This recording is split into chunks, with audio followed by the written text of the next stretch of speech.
You cannot protect yourself from sadness without protecting yourself from happiness. Relationships are like glass. Sometimes it's better to leave them broken than try to hurt yourself putting it back together. Some people are going to leave, but that's not the end of your story. That's the end of their part in your story. It's amazing how someone can break your heart and you can still love them with all the little pieces. Since I can't be with you right now, I will have to be content just dreaming about when we will be together again. Falling in love is like holding a candle. Initially it lightens up the world around you. Then it starts melting and hurts you. Finally it goes off and everything is darker than ever and all you are left with is the burn. Love never dies a natural death. It dies because we don't know how to replenish its source. It dies of blindness and errors and betrayals. It dies of illness and wounds. It dies of weariness, of withering, of tarnishing. Every man has his secret sorrows which the world knows not, and oftentimes we call a man cold when he is only sad.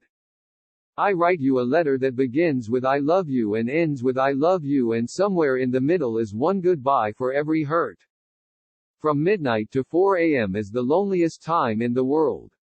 Because for those of us too sad to sleep, the only thing we have to look at is an empty bed, and the only thing we have to think of is every single person who didn't want to fill it tonight.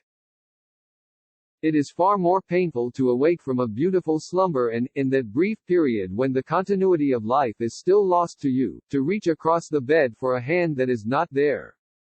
I am taking this in, slowly, taking it into my body. This grief, how slow the body is to realize you are never coming back. Love, he told himself, was open to interpretation like any other abstract indulgence but followed the same principles everywhere, irrespective of everything else. Either won or lost in love, there was no bridge in between, and he decided he had lost to himself, if not to her. The growth of my love story had been gradual, but my success had always existed, and both coupled together formed a deadly combination that was detrimental to our love. I wanted people to love me. She wanted them to leave her alone. I love you, you said into my mouth. It sounded like you were drawing up a peace treaty to protect the boundary lines of contested ground. This longing, this anxiousness, this heartache, who called this feeling love?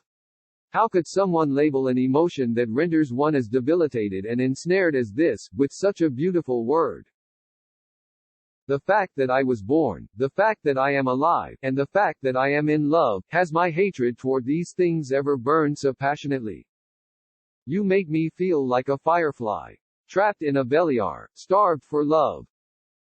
But hers was a strange heart, sad in its very nature, and she could never weep and ease it as other women do, for her tears never brought her comfort.